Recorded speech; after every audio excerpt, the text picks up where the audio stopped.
MegaPodTastic. Good morning, MegaPodlings. It's Krazy Joe, and I gotta tell you, it is, as I record this Tuesday night, Crisis on Infinite Earths Parts 4 and 5 just aired on the CW, and something big happened. Something major happened. Now listen, I don't want to spoil it if you haven't seen the show. If you don't want to be spoiled, tune out now, because there is going to be a major spoiler dropped here.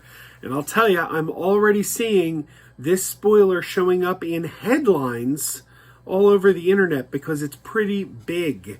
So even if you don't hear it from me, there's a good chance you're going to get spoiled. So I recommend watching Crisis Parts 4 and 5 quickly because this spoiler is not going to last. You're probably going to hear it whether you want to or not. But you're not going to hear it from me if you tune out now. This is your warning. We are going to get spoilery any minute now about Crisis on Infinite Earths Parts 4 and 5, which was the tonight's episode of Arrow and tonight's episode of Legends of Tomorrow on the CW. So it's spoiler time in 5, 4, 3, 2, 1, boom. Here comes the spoilers. The thing that has not been a secret is the Crisis on Infinite Earths crossover has been pulling guest stars from all these various corners of the DC universe. We've got Brandon Routh reprising his role as Superman from Superman Returns. We had Robert Wuhl reprising his role as Alexander Knox from Batman. Burt Ward was there. The Tom Welling came back for this. Erica Durance as Lois. All these different actors from different TV and movie versions of these DC Comics characters have been guest starring on Crisis on Infinite Earths. But my God, tonight on Part 4, tonight's episode of Arrow, we got one I don't think any of us saw coming. This was a big, well-kept secret. Grant Gustin, as the Flash, came face-to-face with Ezra Miller as the Flash. Ezra Miller from the movie Batman v Superman and Justice League reprised his role as the DC Cinematic Universe version of the Flash on tonight's Arrow. It was a really unexpected moment. It's the first time the current DC Cinematic Universe films have ever been linked in any way, shape, or form to the TV universe. And it creates questions. It creates questions that need to be discussed. And the funny thing is, while I want to discuss these questions, titling this video is going to be tough because I don't know that it's going to necessarily meet the audience that wants to discuss these things, because I also want to protect the spoiler. So here's the thing: the Flash movie is coming. It's been announced just recently. Christina Dodson, who wrote the movie Bumblebee, a movie I absolutely love, is writing the script for the Flash movie. It's going to star Ezra Miller. It's being directed by Andy. Forgive me, I don't know how to pronounce his name. Andy Muschietti, the guy who directed It Chapter 1 and 2. He's directing the Flash movie. So this movie is, it's happening. There's been a lot of talk about the Flash movie recently. It's been in the news. It was just announced last week that the Flash movie would definitely be doing a version of the Flashpoint storyline from the comics. The Flashpoint storyline was the story where the Flash ended up changing the timeline. And they did that storyline on TV as well. But it's been confirmed the Flash movie will be Flashpoint.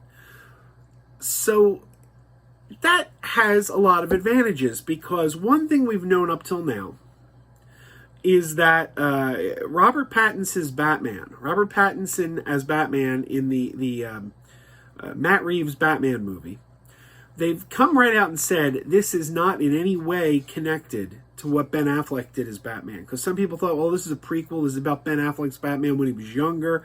And they've said, no. This has no connection to Ben Affleck's Batman. And there's been a lot of evidence to support that this is in fact a clean slate on Batman, They did not bring back Jeremy Irons as Alfred. Andy Serkis is playing Alfred. They did not bring back J.K. Simmons as Commissioner Gordon, who was Ben Affleck's Commissioner Gordon. No, it's going to be Jeffrey Wright, which means that not only is it a new actor, they've actually gone and changed the race of Commissioner Gordon. So it's going to be kind of hard to say that he's playing the same version J.K. Simmons played, because they went and got a man of a completely different ethnicity. So, and that's all well and good, except the DC Cinematic Universe that started in Man of Steel is still going. Birds of Prey is opening next month, and Birds of Prey is very much a spin-off of Suicide Squad. Harley Quinn's back. Margot Robbie's version of Harley Quinn is back. And we're getting a sequel to Suicide Squad, directed by James Gunn. A lot of the same cast members are coming back, such as Amanda Waller and Jake Courtney as Captain Boomerang, and Margot Robbie as Harley Quinn. So the DC Cinematic Universe is alive and well. So that creates the question, how are they going to explain these changes to Batman? Because you can't have a DC Cinematic Universe without Batman. You have to have Batman. And Flashpoint, that we know they're doing Flashpoint, they've said they're doing Flashpoint, that's a perfect way to handle that. Because the Flash changes, he causes changes to the timeline. So that allows them to basically keep everything that is currently working in the DC Cinematic Universe. Jason Momoa's Aquaman and Gal Gadot's Wonder Woman. And, we haven't seen it yet, but we all assume James Gunn's Suicide Squad is going to be great. And Shazam. All these wonderful things in the DC Cinematic Universe can go forward.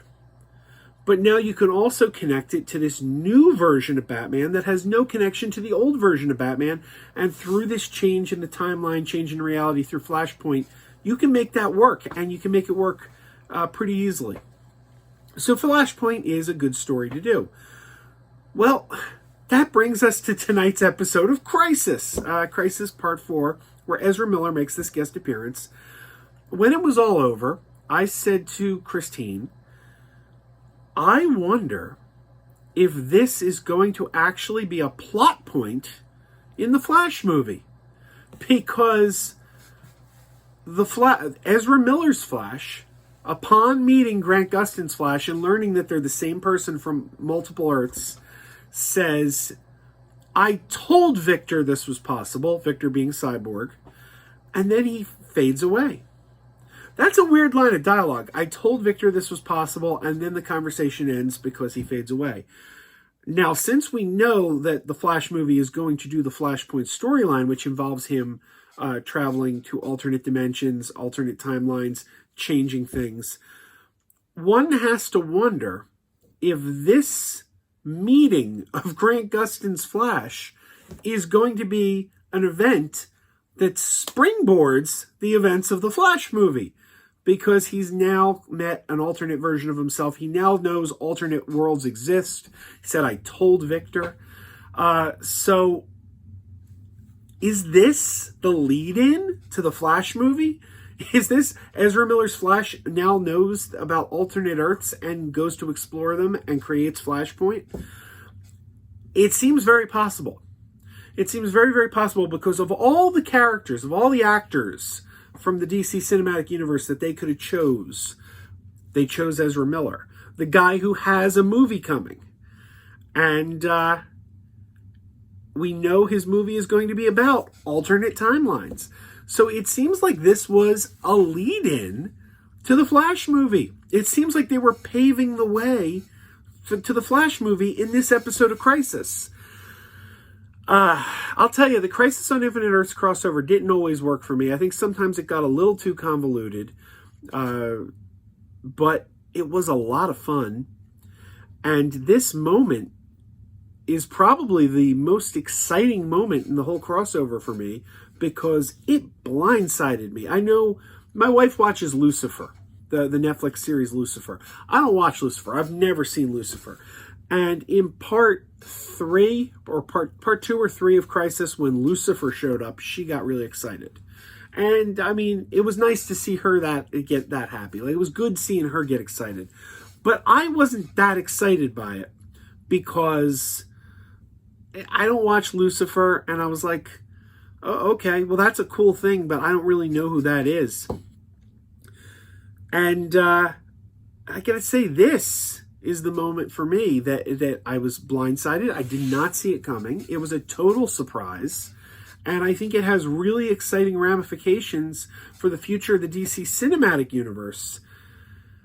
I'm excited. What do you think? Did you watch Crisis Part 4? What did you think about Ezra Miller's guest appearance?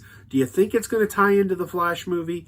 Please leave your comments. I'm really curious to hear what you guys think, but I am excited. So if you haven't seen Crisis on Infinite Earths, I've now just spoiled it for you, but I did warn you. You were warned. And I say check it out. It's worth watching. And man, I am excited, and I can't wait to see the Flash movie, which isn't opening till 2022. So I got a little bit of a wait, but it's gonna be good. Keep wearing those pajamas. Keep wearing those pajamas with the plastic feet. Keep wearing those pajamas. Tell everyone you meet. Keep wearing those pajamas with the back door flap. Keep wearing those pajamas. Don't open, it's a trap. Oh no, it's a trap.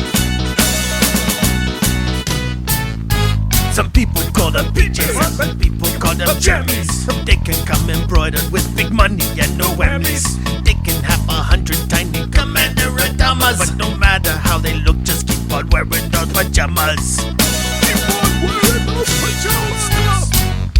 Keep wearing those pajamas. I know we're having fun. Keep wearing those pajamas. And now the song is done.